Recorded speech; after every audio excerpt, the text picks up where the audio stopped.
So first, what is Fiverr? Fiverr is a marketplace where anyone can buy or sell a service or good for $5. An ad on Fiverr is called a gig. So when you're selling something, you're going to be creating a gig, and that gig entails what exactly you're going to be offering for $5. It's going to contain pictures of what you're offering or a video, as well as a description. And when people are browsing Fiverr, they're browsing through the gigs or ads on Fiverr, and most of the gigs on Fiverr are services. So while you do see people sell products on Fiverr, I find personally that you will probably be more successful on Fiverr if you're offering a service. It's hard to sell products on Fiverr because of the way the culture is on Fiverr, just the nature of this website. A lot of people come to it looking for a service, specifically especially the ones that are in demand right now or trending on Fiverr. Fiverr is free for anyone, so it's not going to cost you anything to sign up and start selling. But they do take 20% from every sale, so that's actually quite a bit. For every $5 you sell on Fiverr, they're going to be taking $1. So you're going to end up with $4 American profit from every order you get.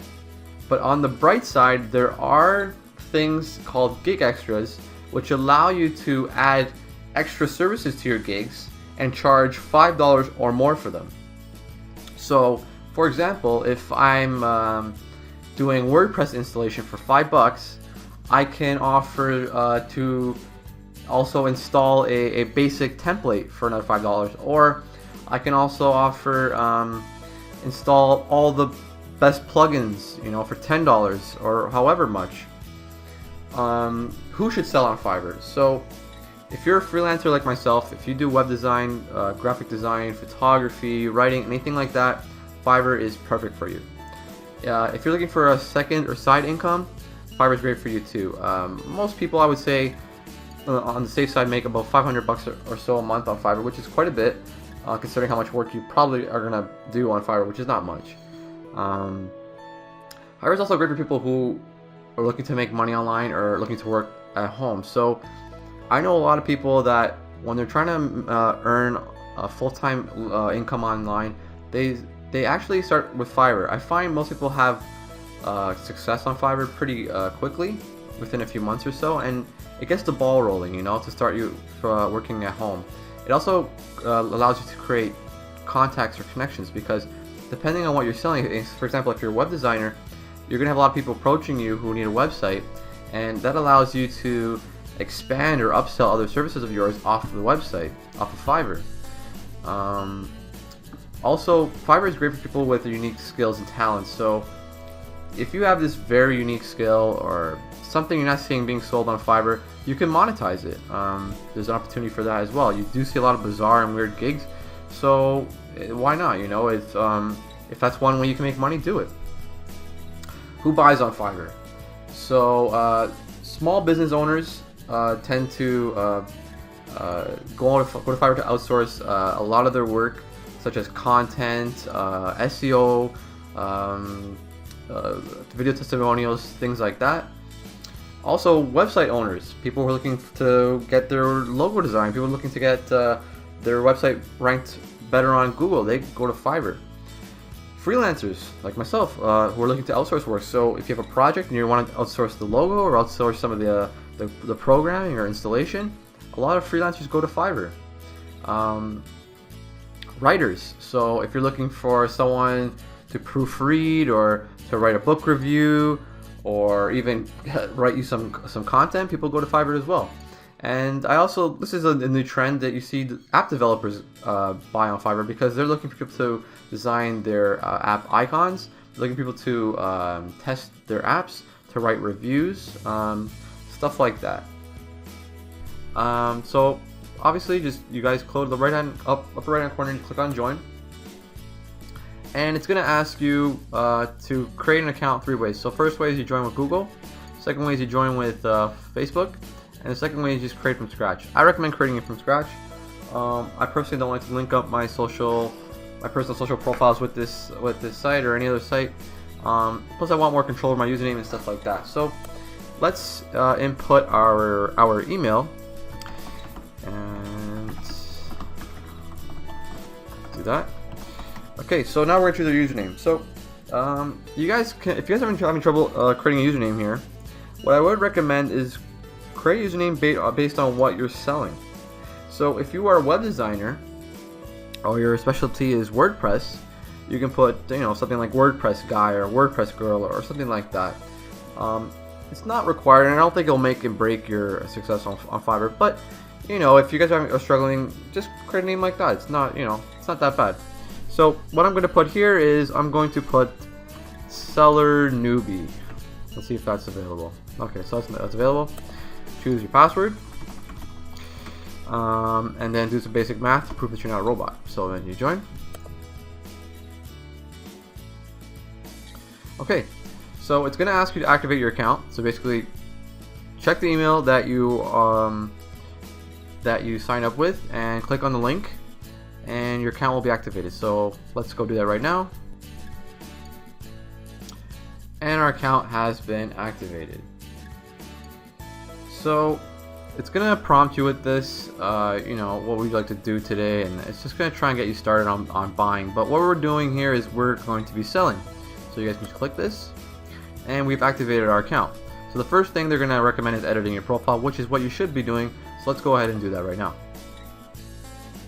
Okay, so this is our account settings page. Nothing crazy. It's asking for full name. I don't really see a need for this, so you don't have to do that. But what we do want to do is change our public profile settings, and this is pretty important. So the first thing it's going to ask for a profile photo. Okay, so I would highly recommend you use a photo of yourself. It just seems more trustworthy and more personable. I personally, when I started on Fiverr, I tended to buy from people who use a picture of themselves, who didn't hide behind a picture of something else. I mean, it's perfectly fine if you don't want to. It's a privacy thing, or you're just not comfortable with it. That's fine, but if you want to do this all out, I recommend starting off like that. So let's upload a picture. I chose a file, okay, and then it's going to ask you to write a little bit about yourself. So here's what I would do if I were you starting out. Depending on what kind of services you're going to be offering, write a little bit about your expertise. So for myself, I'm a web designer, graphic designer. So I'm going to put something like, you know, I've been working as a web designer for many years. So okay, so I just finished writing my description. It's very basic, very straightforward. I recommend something a little bit more detailed than this. But here's the one thing I wanted to point out. Okay, check out my other gigs. So why is this important?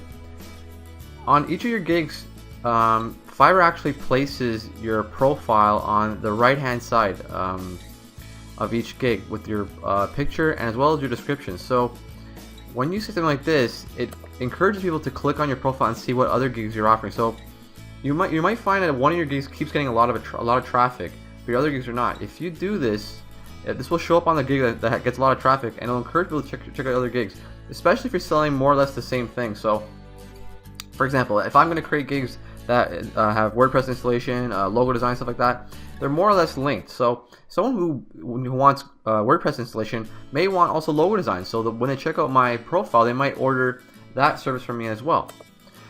Fiverr is now going to ask you for the site language. There's not many options. And also what language you communicate in. This could be beneficial, but there's not many options here. So you can put whatever languages you guys want. It may or may not get you more sellers. I haven't found it to help as that much.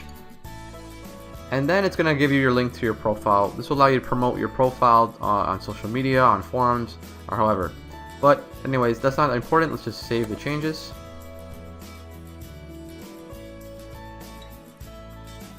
Okay, and if we look at my profile now, okay, you will see that it has my description, my username, my profile picture, where I'm from, and what languages I speak. In this video, I'm going to talk a little bit about the levels on Fiverr, the seller levels that you can achieve, which are very important to your success on Fiverr. And they're important to understand because they should be your goal when you start on Fiverr, to achieve them one at a time. So basically there are 3 levels that you could be, besides, well, there's actually 4. when you start off here, you don't have a badge, so I guess I can consider it a level. But there are actually 3 levels you can earn. There's level 1 seller, level 2 seller, and there's top rated seller. So what are these levels? Like, you know, what do they do? Here we can see this guy, Mute Soft. Okay, I picked anyone at random. I don't know who he is, or I haven't used any of his products, but as you can see, he is level 2. Okay, so besides the features that these levels provide you, which I'll go into in a second, they give you credibility, they give you reliability. So when your gigs appear in a listing, these badges do show up under your gigs. And this is pretty important because people who have these badges, they've earned them from enough sales and from a good enough rating, overall rating. So you want to achieve these levels because they will actually provide you more orders per day. And you'll see that happening as you become level 1 and eventually level 2. So let's go into how you achieve these levels, and also let's go into how you achieve these levels and also what these levels do for you. Okay, so there are basically 2 ways to achieve each level besides top rated seller. They say all this here to how to achieve levels, but it's really straightforward and really easy how to do it. So to achieve level 1, you want to be a member on Fiverr for at least 30 days. So if you haven't created an account on Fiverr, do it right now, because the older your account is, the less you'll have to wait. And you also need to complete 10 orders and maintain excellent ratings. It's not very hard to do. You could get 10 orders in your first month on Fiverr. It's not that difficult, especially if you're selling something that's in demand. So once you become a level 1 seller, what that does for you is it allows you to add 2 gig extras to each of your gigs that you're selling and sell them for up to 20 bucks. And it also allows you to sell, or for buyers to buy your gigs in multiples for a maximum of 4 in this case. This is important too, because if you're selling, for example, I'll write you an article for 5 bucks, a 500 word article for 5 bucks, for example, and someone wants 2,000 words, they're gonna have to buy your gig 4 times, and it makes it easier for them to buy it by just changing the quantity of the gig they want. This also allows you to have extra fast. So this is pretty good too. If you're able to turn around a gig in 24 hours or less, you can set the duration of your gig to 24 hours, and it will put this little badge on your gig if you're level 1 or higher. And that's pretty good because it makes your gig stand out for once. And a lot of people who come to Fiverr who are looking to outsource work, they want something done quickly. So this will really help you in the beginning after you achieve level 1. The next level is level 2. To do this, you have to be a member for at least 2 months. Okay, and that includes the first month of level 2, or level 1, sorry. And you have to have 50 orders, and that includes the first 10 orders you got from becoming level 1. So after you become level 1, you just need 40 more orders and be on Fiverr for another month to get to level. So it's not that hard. It's a lot easier than it seems. For me, it took me a couple months to get, like 3 months or so to get to level 2, and it's only because the first month I didn't know what I was doing. I wasn't really selling. But this is my example account. This is my Udemy account. But for my main account, it didn't take me very long to become level 2, and then eventually top rated seller, which I'll go into next. So once you become level 2, this really opens up your gig extras and your earning potential. So this should be your overall goal. Okay. Besides the extra fast thing I talked about before, this allows you to have 3 gig extras per gig and allow you to sell them for up to 40 bucks, which is pretty good. And it allows you to allows buyers, to order your gig to a quantity up to 8. Okay, and you also get priority support from Fiverr. This is just I think a gimmicky thing, just so it encourages people to become this. I haven't really noticed a difference in the support, but that's what they claim. So, and then lastly, you have top rated seller. This is the cream of the crop for sellers. But there's a catch here. To achieve this level, you have to be hand-picked by Fiverr. It's not really clear how you're chosen to be a top-rated seller. I think personally I was just lucky. They say it's from seniority and a volume of sales and extremely high rating and stuff like that. But I do see sellers who outsell even top-rated sellers, and they're only level 2. So who knows, right? I do go into my advanced course of how you can put yourself on the track to become a top rated seller. But like I said, I can't guarantee it because they do handpick this, so it's hard to know exactly how they decide who they want to be top rated seller and who they don't. When you do become a top rated seller, if you do become one, buyers are able to purchase your gig in a quantity of 20, which is crazy, and also allows you to have 4 gig extras. But the best part is that you can charge $100 for a gig extra, which is really good, especially for someone like myself who is a freelancer and is offering web design and graphic design services, because web design and graphic design does not cost $5, but if you strip down your service, you can add these gig extras and include something for $100 to charge more for people who want these kinds of services.